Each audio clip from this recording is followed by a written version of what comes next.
नमस्कार, स्वागत है आप सभी का। राजस्थान का करंट अफेयर्स हम पढ़ रहे हैं। अभी तक हमने अप्रैल 2023 का कंटेंट समाप्त किया है।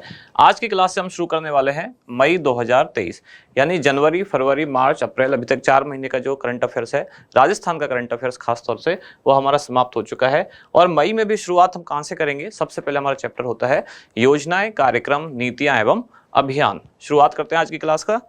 देखते हैं पहला क्वेश्चन क्या है।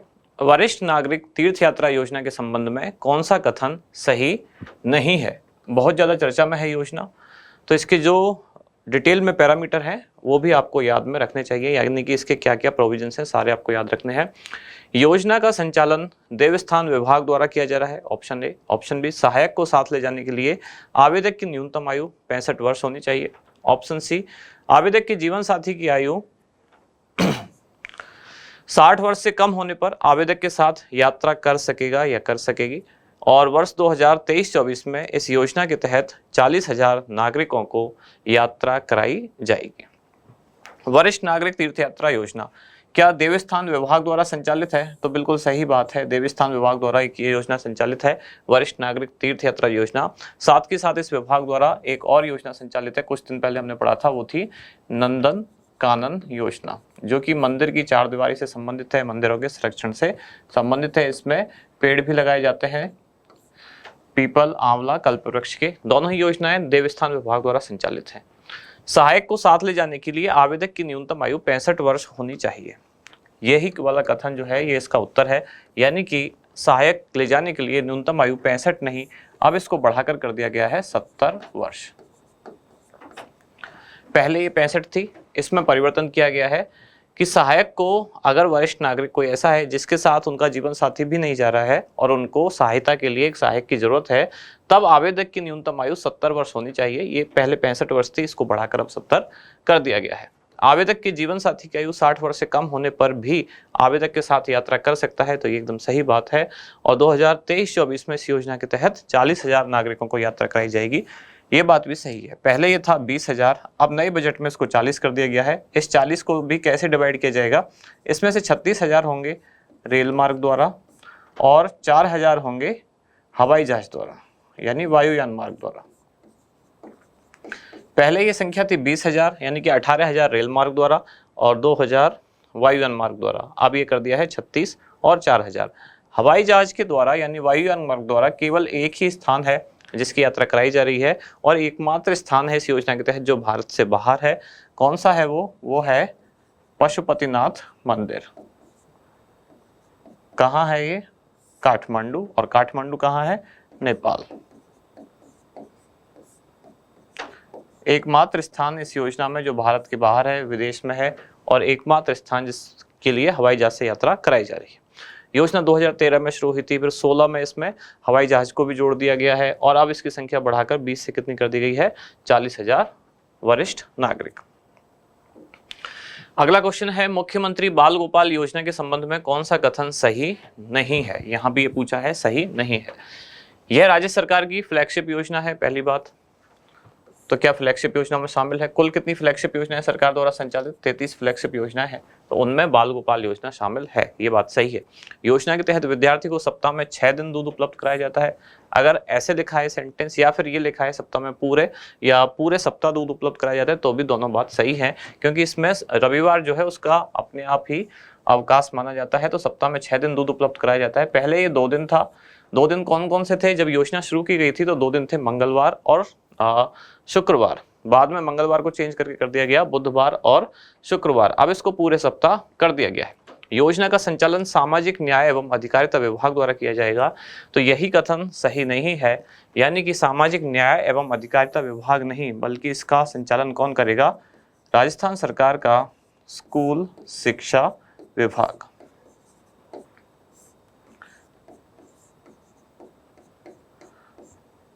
और योजना के लिए वर्ष 2023-24 के लिए इसका बजट 864 करोड़ रुपए रखा गया है, ये भी बात सही है। पहले बजट कम था, 500 करोड़ के आसपास था, अब इसको बढ़ा दिया गया क्योंकि सप्ताह में जो दूध के दिन है वो पहले केवल 2 दिन थे, अब इसको कर दिया है 6 दिन। योजना शुरू हुई थी नवंबर 2022 में, 29 नवंबर 2022 को योजना शुरू हुई। इसके साथ साथ एक और योजना शुरू हुई थी, निःशुल्क यूनिफॉर्म वितरण योजना। इस योजना में कक्षा 1 से लेकर कक्षा 8 तक के जो छात्र हैं वो पात्र होंगे। कक्षा 1 से 5 तक के जो छात्र हैं उनको 150 मिलीलीटर दूध दिया जाएगा। कक्षा 6 से 8 तक के जो छात्र हैं उनको, छात्राएं, छात्र मैं बोल रहा हूँ तो इसका मतलब विद्यार्थी दोनों शामिल है, उनको 200 मिलीलीटर दूध का वितरण किया जाएगा। योजना कक्षा 1 से 8 तक के विद्यार्थियों के लिए है। इसी के साथ ही यानी जिस दिन ये शुरू हुई थी, कब शुरू हुई थी, 29 नवंबर 2022, इसी दिन एक और योजना शुरू हुई थी, मुख्यमंत्री निःशुल्क यूनिफॉर्म वितरण योजना। उसमें भी कक्षा 1 से 8 तक के विद्यार्थियों को यूनिफॉर्म के 2 सेट निःशुल्क वितरित किए जाते हैं। वह योजना भी स्कूल शिक्षा विभाग द्वारा ही संचालित है। पालनहार योजना के अंतर्गत अनाथ श्रेणी के अलावा अन्य श्रेणियों के 6 से 18 वर्ष आयु के बच्चों को दी जाने वाली मासिक सहायता राशि कितनी है। इस क्वेश्चन को एक बार थोड़ा सा ध्यान देना इसमें, क्योंकि इसमें कंफ्यूजन बहुत ज़्यादा है। कंफ्यूजन इसलिए है, पहले तो पालनहार से आप हो सकता है एक ही बार में कोई ना कोई इसमें से रकम सोच लें, ऐसा आपको नहीं पढ़ना है। पहले इसमें कैटेगरी पढ़नी है। पहले तो इसमें 2 श्रेणियाँ हैं, एक तो श्रेणी है अनाथ बच्चों की और एक है अनाथ के अलावा अन्य जो बच्चे हैं। पहले तो यही 2 श्रेणी है, तो क्वेश्चन में आपको पहले तो यहाँ ध्यान देना है, अनाथ बच्चों के लिए पूछा है या अनाथ के अलावा अन्य श्रेणियों के लिए पूछा है। 2 तो पहले इसमें श्रेणी है और हर श्रेणी में 2 आयु वर्ग हैं, यानी कि एक आयु वर्ग है 0 से 6 वर्ष और एक आयु वर्ग है 6 से 18 वर्ष।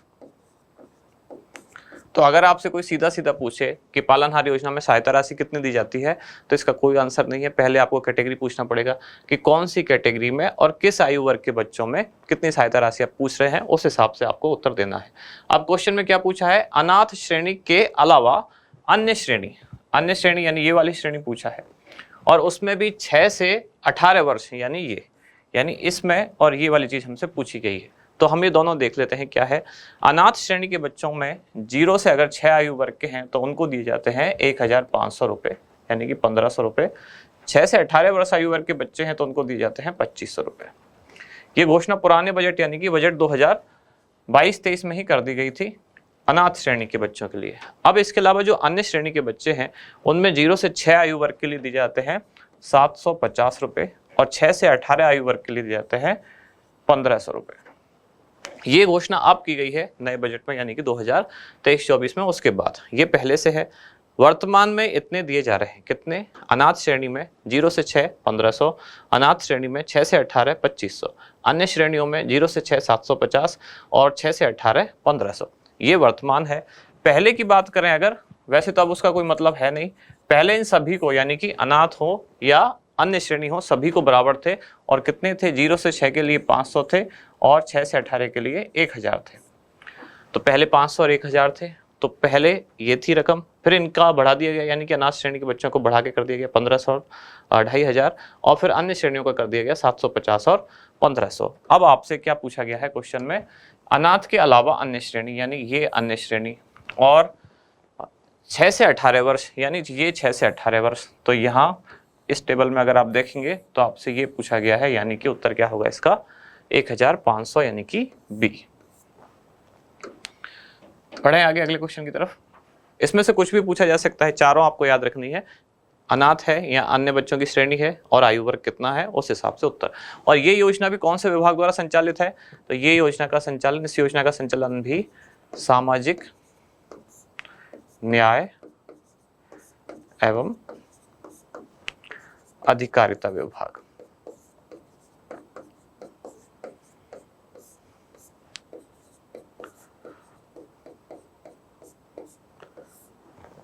तो आप पूछ सकते हैं कि अन्य श्रेणी में क्या क्या हो सकते हैं, तो इसमें बहुत सारी श्रेणियां हैं। अनाथ, ये पालनहार योजना को हमने डिटेल में पढ़ा था। अनाथ श्रेणी यानी कि माँ बाप दोनों ही नहीं है। अन्य श्रेणी में जैसे कि माँ बाप में से किसी एक को कारावास दे दिया गया है, आजीवन कारावास दे दिया गया है, या सिलिकोसिस से पीड़ित माता पिता के बच्चे हैं, कुष्ठ रोग से पीड़ित माता पिता के बच्चे हैं, HIV से पीड़ित माता पिता के बच्चे हैं। ऐसे करके मतलब इसमें बहुत सारी श्रेणियां हैं, वो अन्य श्रेणियों में शामिल की जाती हैं। मुख्यमंत्री कामधेनु पशु बीमा योजना के अंतर्गत निम्नलिखित में से किस या किन दुधारू पशु या पशुओं का बीमा कवर दिया जाता है। गाय, बकरी और भैंस, 3 दिए गए हैं। अब आपसे ऑप्शन में पूछा गया है केवल एक, यानी कि सिर्फ गाय को बीमा कवर मिलता है। ऑप्शन बी है 1 और 2, यानी कि गाय और बकरी को बीमा कवर मिलता है। ऑप्शन सी है 1 और 3, यानी कि गाय और भैंस को बीमा कवर। और ऑप्शन डी है 1, 2, 3, यानी कि तीनों को ही बीमा कवर दिया जाता है। ये काफी इंपॉर्टेंट योजना है, अभी अभी सेकंड ग्रेड री एग्जाम में क्वेश्चन पूछा भी गया है। नई योजना है, राजस्थान के बजट में घोषित की गई थी और महंगाई राहत शिविर में भी शामिल है। उसमें तो 10 योजनाएं शामिल है, उनमें से एक ये भी है। क्वेश्चन आने की संभावना इसमें से है, सेकंड ग्रेड में आ भी चुका है। तो जब बजट में घोषणा की गई थी इस योजना की, तब इसमें केवल गाय को ही शामिल किया गया था और इसमें जो भी पशु हैं उनका दुधारू होना जरूरी है, यानी कि गाय है, भैंस है या बकरी है, जो भी है दुधारू होना, यानी कि दूध देना उसका जरूरी है उस पशु का। तो इसमें दुधारू गाय को शामिल किया गया था जब इसमें बजट में घोषणा की गई थी। बाद में इसमें भैंस को भी शामिल कर लिया गया है और प्रति पशुपालक परिवार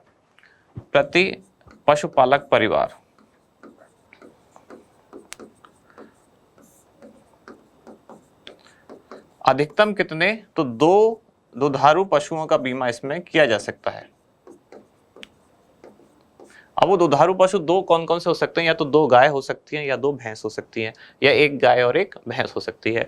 तो क्वेश्चन का उत्तर तो क्या है इसमें, 1 और 3, यानी कि ऑप्शन सी।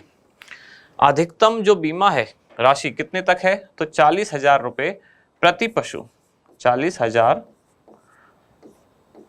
प्रति पशु, ये अधिकतम है। इससे कम का भी बीमा कवर हो सकता है, यानी पशु की कीमत आंकी जाएगी कितनी है उस हिसाब से अधिकतम बीमा कवर एक पशु का कितना, 40,000।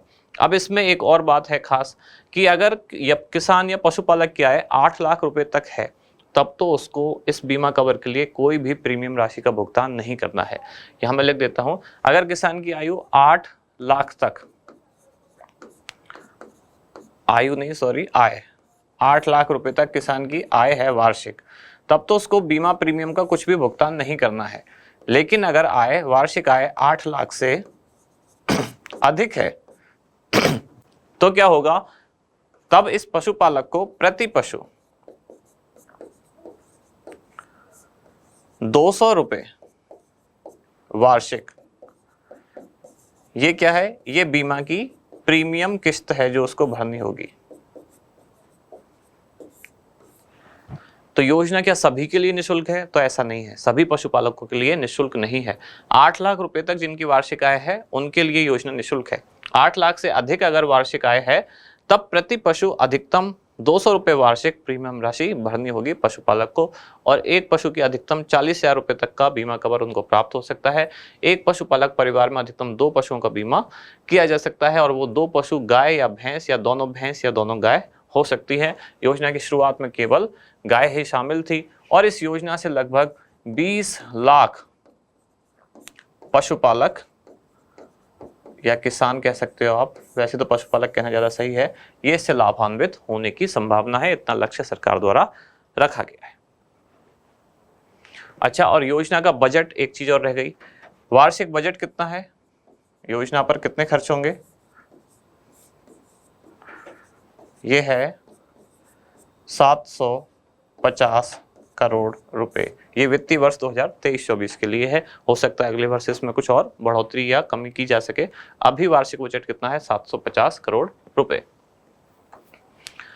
सिनेमा ऑन व्हील कार्यक्रम का संचालन निम्नलिखित में से किस विभाग द्वारा किया जा रहा है। पहले तो कार्यक्रम क्या है ये समझेंगे। सबसे पहले क्वेश्चन का उत्तर बता देता हूं, क्या पर्यटन विभाग, दूसरा है शिक्षा विभाग, कला एवं संस्कृति या देवस्थान विभाग। तो इसका उत्तर है शिक्षा विभाग। सिनेमा ऑन व्हील कार्यक्रम का संचालन शिक्षा विभाग द्वारा किया जा रहा है।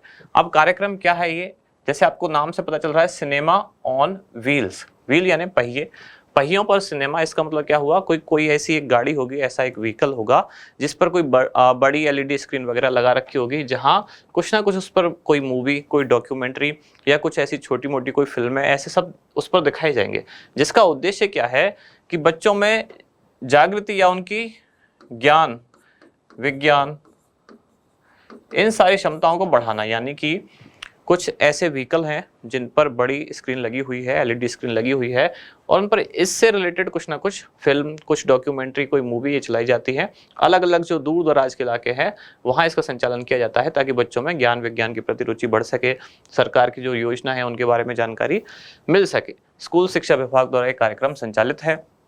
कब शुरू हुआ, तो वर्ष 2020 में प्रारंभ हुआ।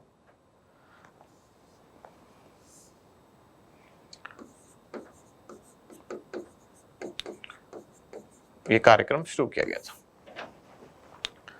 इसका भुगतान यानी कि इसके लिए धनराशि कहाँ से आती है? CSR यानी कि कॉर्पोरेट सोशल रेस्पॉन्सिबिलिटी, यानी कि जो बड़े बड़े औद्योगिक घराने हैं उनका जो 3 साल का औसत लाभ होता है उसका 2% उनको सामाजिक कार्यों के लिए देना होता है, उसी को कहा जाता है CSR यानी कि corporate social responsibility. Rajasthan domestic travel mart का आयोजन निम्नलिखित में से किस स्थान पर किया गया है? जयपुर, जोधपुर, उदयपुर या कोटा? उत्तर है इसका जयपुर। जयपुर में भी कहां किया गया? तो जयपुर में Rajasthan international centre, Rajasthan international centre Jaipur में इसका आयोजन किया गया। कार्यक्रम का नाम क्या है? Rajasthan domestic travel mart. कब से कब किया गया? 14 से लेकर 16 जुलाई। किसके द्वारा किया गया? तो राजस्थान के पर्यटन विभाग द्वारा। और थीम क्या थी? ये जानकारी इंपॉर्टेंट है। थीम इस बार थी सस्टेनेबल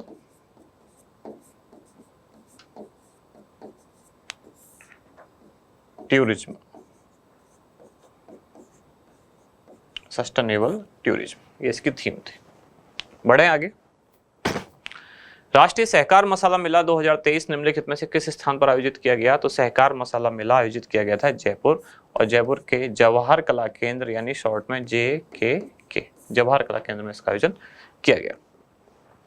यूथ को जोड़ो अभियान का उद्देश्य है पुस्तकालय से नए पाठकों को जोड़ना, राज्य की जन कल्याणकारी योजनाओं से युवाओं को जोड़ना, आधुनिक तकनीक से युवाओं को जोड़ना, या फिर सामाजिक समरसता बनाए रखने के लिए विभिन्न सामाजिक कार्यक्रमों का आयोजन करना। इस कार्यक्रम का उद्देश्य क्या है? पुस्तकालय से नए पाठकों को जोड़ना। तो भाषा एवं पुस्तकालय विभाग जो है उसके द्वारा ये कार्यक्रम संचालित है।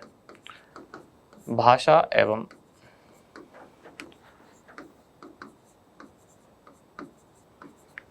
पुस्तकालय विभाग। उद्देश्य क्या है? कि युवाओं में पढ़ने लिखने की प्रवृत्ति को बढ़ाना। उद्देश्य इसका ये है कि युवाओं को ज़्यादा से ज़्यादा पुस्तकालय तक पहुंचाया जाए। इसके लिए युवाओं को नए पुस्तकालयों को नए पाठकों से जोड़ना है, पाठकों को नए पुस्तकालय को नए पाठकों से जोड़ने के लिए कार्यक्रम शुरू किया गया है यूथ को जोड़ो अभियान, भाषा एवं पुस्तकालय विभाग द्वारा। मिशन लक्ष्य साधना निम्नलिखित में से किस जिले का नवाचार है? दौसा, टोंक, अजमेर या फिर अलवर? उत्तर है इसका टोंक। उत्तर इसका टोंक है। और कार्यक्रम क्या है मिशन लक्ष्य साधना? ये कार्यक्रम है कि यहाँ टोंक जिले में जो सरकारी विद्यालय हैं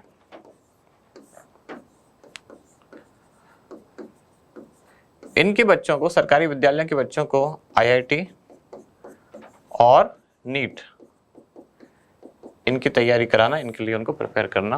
नाम क्या है? मिशन लक्ष्य साधना, टोंक जिले का नवाचार है। राज्य बजट 2023-24 में घोषित Rajiv Gandhi national youth exchange programme के तहत आगामी वर्ष में कुल कितने युवाओं को भ्रमण कराया जाएगा? बजट की घोषणा है ये भी। मुख्यमंत्री द्वारा घोषणा की गई कि 10,000 युवाओं को, राजस्थान के 10,000 युवाओं को पूरे देश के अलग अलग जो क्षेत्र हैं वहां उनका भ्रमण कराया जाएगा, ताकि देश का कल्चर वो समझ सकें, ज्ञान प्राप्त कर सकें। इसके लिए कार्यक्रम शुरू किया गया। एक वर्ष में 10,000 संख्या इनकी नियत रखी गई है। ये आज की क्लास का लास्ट क्वेश्चन था। अब जो कल की क्लास है एक बार उसको रिवाइज कर लेते हैं। कल की क्लास का पहला क्वेश्चन क्या था? 13वें वर्ल्ड ट्रांसप्लांट गेम 2023 में रजत पदक जीतने वाले भवानी सिंह शेखावत का संबंध किस जिले से है? तो झुंझुनू के नवलगढ़ क्षेत्र से संबंधित हैं भवानी सिंह शेखावत। हर्ष चौधरी, इनका संबंध किस खेल से है? बॉक्सिंग, तीरंदाजी, कुश्ती या फिर जेवलिन थ्रो? ये बॉक्सिंग से संबंधित रखते हैं। 13वीं अखिल भारतीय पुलिस कमांडो प्रतियोगिता का आयोजन कहाँ किया गया? तो हरियाणा के मानेसर में इसका आयोजन किया गया। राजस्थान पुलिस टीम को इसमें 2 ट्रॉफी भी मिली। कल की क्लास में पढ़ चुके हैं। मनीषा चौधरी का संबंध इनमें से किस खेल से है? तो माउंटेन बाइक साइकिलिंग से इनका संबंधित है। इसमें इन्होंने कांस्य पदक जीता है। मेजर ध्यानचंद स्टेडियम योजना के तहत स्टेडियम का निर्माण किस स्तर पर किया जाना प्रस्तावित है? प्रत्येक ब्लॉक स्तर पर स्टेडियम का निर्माण किया जाएगा मेजर ध्यानचंद स्टेडियम योजना के तहत। कवच मोबाइल ऐप, ये है ऐप, कवच मोबाइल, चलो ऐप लिख ही देता हूं मैं, कवच मोबाइल ऐप निम्नलिखित में से किस जिला प्रशासन की पहल है? तो अलवर, दौसा, जयपुर या फिर करौली? तो ये दौसा जिला प्रशासन की पहल है। किससे संबंधित है? सिलिकोसिस की रोकथाम से संबंधित। जयपुर और जोधपुर के बाद राजस्थान का तीसरा स्पोर्ट्स स्कूल कहाँ खोला जाएगा?